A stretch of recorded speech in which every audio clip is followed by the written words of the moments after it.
कैसे आप सभी लोग, आशा करते हैं सभी लोग मस्त होंगे, जबरदस्त होंगे। जैसा कि यहाँ पे मैं आपको आज रेलवे ग्रुप डी का जो है एक बंदा सिलेक्ट हुआ है, जानेंगे उससे क्या क्या प्रोसेस हुआ, किस तरीके से हुआ और किस तरीके से उसने एग्जाम को क्लियर किया, कितने महीने की स्ट्रेटजी बनाई और किस तरीके उस पर कार्य किया और फिर जाके सिलेक्शन का प्रोसेस लिया। ठीक है, तो आइए जानते हैं। तो हमारे साथ कैंडिडेट जुड़ चुके हैं और ये बता सकते हैं ये कैंडिडेट कौन सी कोचिंग के हैं। तो कंपटीशन अड्डा कोचिंग है अरविंद बैस सर की, जो कि रामा देवी में टॉप टीचरों में से एक टीचर हैं, उनसे ये लोग पढ़ते थे। तो आइए जानते हैं इनका क्या रहा सिस्टम। देखिए सर, क्या नाम है?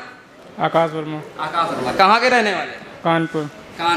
कानपुर के। देखिए बेसिकली ये रहने वाले हैं। तो सर ये बताइए कब आपका फॉर्म कब आपने फिल किया, किस पोस्ट के लिए फिल किया और कितने दिन की स्ट्रेटजी बताई। सारा हमारे सब्सक्राइबर जितने भी हैं उनको एक एक करके पूरा डिटेल बताइए। मैंने अप्रैल 2019 में फॉर्म फिल किया था। अच्छा, किस पोस्ट के लिए किया था? ये ग्रुप डी है, उसमें 17 पोस्ट हैं, कोई भी मिल जाए प्रेफरेंस होता है। तो सर आप बेसिकली मैं ये पूछना चाहूँगा आप कौन सी कैटेगरी से हैं? एससी।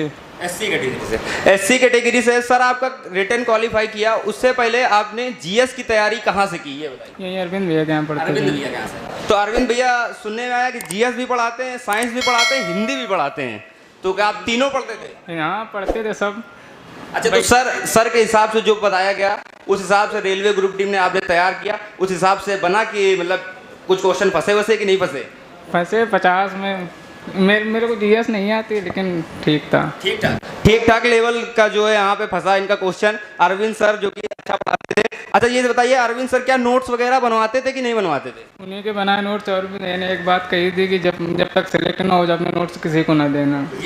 अच्छा देखिए, जो भी बात सही है, टीचर का जो है आधा अधूरा लड़के क्या होते हैं 2 महीने कोचिंग करते हैं और सर हम तो सबसे बोलते हैं कि आपका कोई भी सगा हो, आप मेरे बनाए हुए नोट्स तब तक किसी को न देना जब तक आपका खुद का सिलेक्शन ना हो जाए। जब सिलेक्शन हो जाए सब कुछ उठा के दे दो कि तो ये लो मेरे भाई मेरा अब हो चुका, अब तुम अपना कल्याण करो, इसको मत दो। ये मेरा एक मानना है बस, और कुछ नहीं। अच्छा, अरविंद सर से आप पढ़ते थे, मैथ्स वगैरह कहाँ से पढ़ते थे? मैथ सेल्फ करते थे, पढ़ते बहुत है लेकिन कहीं पे 1 महीने से ज़्यादा नहीं पढ़ पाए। अच्छा, ऑनलाइन वगैरह कैसे किया क्या? हाँ किए तो बहुत, खरीदे सब बेकार चला जाता है। मतलब कुछ उनका फंसता नहीं है। अच्छा, टेस्ट बुक वगैरह आपने दिया था? टेस्ट बुक उसी के सहारे से निकला। अच्छा, टेस्ट बुक वगैरह में आपके कितने नंबर ग्रुप डी में बनते थे जब आप मॉक टेस्ट देते थे?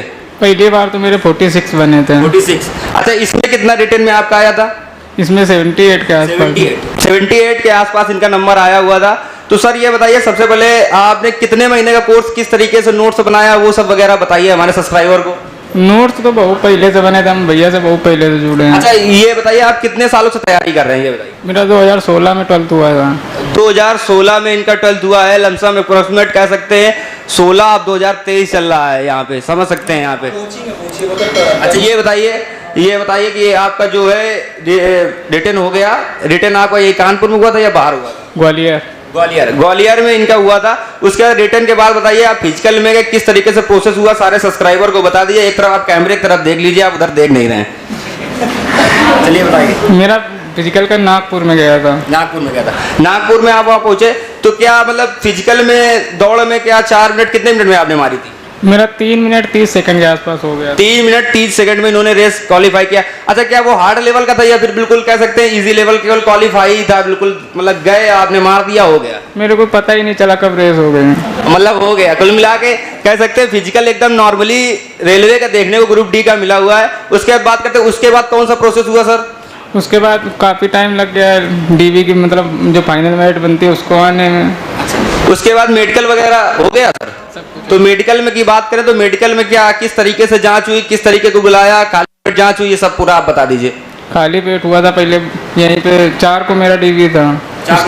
उसके बाद मतलब वो मिल गया कि 5 को संडे पड़ रहा था, 6 को जाना था। फिर तो डीवी आपका कहाँ, कानपुर में हुआ था या बाहर हुआ था? RRC ऑफिस वाटी बंदर मुंबई। अच्छा, मुंबई में इनका हुआ था। अच्छा ये बताइए खाली पेट जांच हुई, उसके बाद आई वगैरह चेक हुई थी वहाँ पे कि नहीं? सब कुछ हुआ था। आई में अगर कोई प्रॉब्लम आ रही तो क्या बाहर कर रहे थे कि फिर? नहीं, बाहर किसी को नहीं करते हैं। अच्छा, कैटेगरी दे देते हैं बस। अच्छा, कैटेगरी दे सकते हैं, नाम मिला कर सकते हैं, दूसरे दिन अंदर ले लेते हैं। तो सर क्या इसका क्रेडिट किसको देना चाहेंगे आप? जो सफलता पाई है आपने उसका क्रेडिट किसको देना चाहेंगे? यही जो जिन शिक्षकों से पढ़ा हूँ, इसमें अरविंद भैया मेरे मतलब हो रहे हैं अच्छा, अरविंद भैया का जो है बहुत बड़ा रोल रहा, क्योंकि भाई शिक्षक एक होता है मोमबत्ती की बात ही होता है, खुद जलता जाता है मगर आपको रोशनी देता जाता है। तो आप शिक्षक का बहुत बड़ा रोल होता है। और सेकंड प्रायोरिटी किसको देना चाहेंगे शिक्षक के बाद?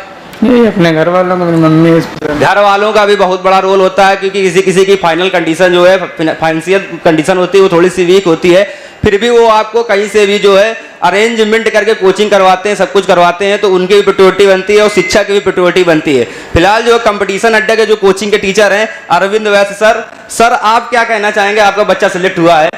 अब हमें तो बहुत अच्छा ही लगता है, और हम तो यही चाहते हैं कि रेलवे ग्रुप डी में अभी जो मेरे पास जो मैसेज आया है या संपर्क हुआ है, उस पर 6 बच्चे ऐसे रहे हैं जिनका फाइनल हो चुका है डीवी। क्योंकि उससे पहले तो बहुत सारे ऐसे बच्चे थे जिनका ग्रुप डी में नाम था, तो हमने सोचा नाम से खाली थोड़ी है भाई, जब कुछ सब फाइनल हो जाए, फाइनल होने में डीवी हो जाए और लास्ट में ज्वाइनिंग तब उनको बुलाया जाओ, और अपने जो बाकी और जो बच्चे हैं या उनके भाई लोग हैं उनको वो थोड़ा सा मोटिवेट करें। तो हमारी तो सभी बच्चों को शुभकामनाएं यही हैं कि केवल इनका टारगेट ग्रुप डी नहीं होना चाहिए, ग्रुप डी के बाद आगे की और इनका टारगेट अच्छा खासा होना चाहिए। और हम इनसे ये भी कहते हैं कि आप बेटा ज्वाइनिंग के बाद भी हमसे जुड़ते रहना और जुड़े रहना अच्छे से, जो भी मेरी नीड हो मेरी तरफ से आपको पूरी की जाएगी, ये मेरी है। और पूरी तरह से मेरी शुभकामनाएं इनके उज्जवल भविष्य के लिए, और इनके पेरेंट्स को भी बहुत बहुत बधाई, क्योंकि सबसे अहम भूमिका होती है पेरेंट्स की। क्योंकि आज के समय में कोई हाई फैमिली का कोई भी बच्चा तैयारी नहीं करता है, सबसे मेन करता है मिडिल फैमिली का या फिर बहुत ही लोअर क्लास का, बहुत ही। तो उनकी सबसे बड़ी भूमिका होती है, और अध्यापक केवल एक गाइड है। मैं एक इनके लिए गाइड हूँ, और अभी भी मैं बच्चों को पढ़ाता हूँ तो डांटता रहता हूँ। मैं सीधे कहता हूँ मेरा बच्चा मेरे पास पढ़ने वाले ही आएंगे, फालतू के वायरस टाइप के यहाँ पर ना बैठे। हम भगा भी चुके हैं बहुत सारे को, इनके साथ भी शैलेश आते थे, सबको हम डांटते रहते थे। बस असली मेरा बस टारगेट यही है, यहाँ आए हो तो पढ़ो और सिलेक्शन लो, और रेगुलरिटी भाई बहुत ज़रूरी है। और आपको मैं ही नहीं, ये बच्चे खुद बता रहे हैं कि रेलवे यदि निकालना है तो साइंस बहुत तगड़ी होनी चाहिए। संदीप साहू ने जैसे बताया अभी कि भैया साइंस की बहुत बड़ी अहम भूमिका रही है, और इसका जीके अच्छा था, और यहाँ पर आकर के और अच्छा हो गया, पेपर निकल गया। पेपर कोई ब्रह्मा जी वरदान नहीं देते बेटा जाओ तुम सिलेक्ट हो गए, यहाँ पर मेहनत करना पड़ता है, कर्म करना पड़ता है। हम करेंगे तो आपको भी कर्म करना पड़ेगा, ये चीज़ होती है। बस अंत में बस यही शुभकामनाएं आप लोगों के पास भी, यही हम बोलते हैं आप लोगों के लिए भी कि भैया मेहनत करिए, जितनी हमसे आप मेहनत करवाना चाहते हैं हमसे आप करवा लीजिए। तो जैसे कि साथियों यहाँ पे देखेंगे कि हमारे अरविंद सर ने काफ़ी संक्षिप्त शब्दों में काफ़ी जो है मेन मोटिवेट किया उन्होंने, और उन्होंने देखिए खुद क्रेडिट नहीं लिया, बच्चों को बता दिया इनका जीएस अच्छा था, इनका यह था, खुद नहीं किया कि हमने पढ़ाया। देखिए यही शिक्षक होते हैं, असली शिक्षक यही होते हैं जो खुद को क्रेडिट नहीं देते हैं, बच्चों को क्रेडिट देते हैं। तो जैसे कि कंपटीशन अड्डा है, ये इसको भी है ज़्यादा से ज़्यादा आप लोग ज्वाइन करें। रामा देवी की भी जो है महत्वपूर्ण संस्थान है नंबर 1 की, और आप बर्रा में भी शायद इनका सारा चलता है। बर्रा में पहले चलता था, लेकिन अब यूपी पुलिस की वैकेंसी आने के बाद ये प्लान वहाँ पर भी हम शायद चलाएंगे। पहले चलाए थे, लेकिन थोड़ी सी हमारे साथ ट्रेजेडी हो गई थी, मेरा एक्सीडेंट हो गया था, तो कूल्हा क्रैक हुआ था, इसलिए मैंने बंद कर दिया था। लेकिन अब फिर से प्लान एक है कि हम चलाएंगे। चलिए ठीक है। देखिए बर्रा वालों के लिए भी खुशखबरी है कि अच्छे टीचर आपके एरिया में आ रहे हैं। और सर हमारे सब्सक्राइबर को आप क्या कहना चाहेंगे, किस तरीके से तैयारी करनी है, थोड़ा सा लास्ट बता दीजिए उनको। तैयारी है क्या, पहले मेरा 12th के बाद 3 ईयर मतलब बीएससी करने में चला गया उस टाइम, मगर वो टाइम ना बर्बाद होता तो पहले ही मेरा हो जाता, क्योंकि पहले एसएससी जीडी में उसमें भी 78 मार्क्स थे, उसमें मतलब यही कोई होता है अपना नहीं हुआ उसमें। फिर सेकंड टाइम जेल वार्डन में हुआ, उसमें फाइनल मेरिट में नाम नहीं आया, ऐसे ही चलता है। फिर डिमोटिवेट होकर 6 महीने के लिए मैंने पढ़ाई बंद कर दी थी। तो जैसे कि साथियों यहाँ पे क्या नाम बताया था सर? आकाश वर्मा। आकाश वर्मा ने काफ़ी अच्छी तरीके से बताया। शायद आशा करता हूँ सभी को ये समझ में आ गई होंगी बातें, जिनका भी हो उनके लिए बेस्ट ऑफ लक होना चाहिए A1 क्लासेस की तरफ से। और मैं यही कहना चाहूँ, नींद आए, थकान आए, उसके बाद चाहे फिर आपका जो शरीर टूटे, मगर माँ बाप की जो है मेहनत नहीं टूटनी चाहिए। आपको सफलता लेनी है, 6 महीना टारगेट निकालिए कि कहीं इधर उधर न देखिए, रिलेशन भूल जाइए क्या है किसका क्या है, आप सीधे मेहनत पे लग जाइए और तैयारी कीजिए, अच्छे तरीके से कीजिए। जैसे इनका भैया का हुआ उसी तरीके से आपका भी होगा। हमारी तो बेस्ट विशेष आपके साथ रहती ही रहती। तो लास्ट टाइम यही कहूँगा कि लहरों से डरकर नौका पार नहीं होती, और कोशिश करने वालों कभी हार नहीं होती। तो इस वीडियो में इतना ही रखूंगा, अगली वीडियो में फिर से मिलूंगा, तब तक के लिए जय हिंद जय भारत।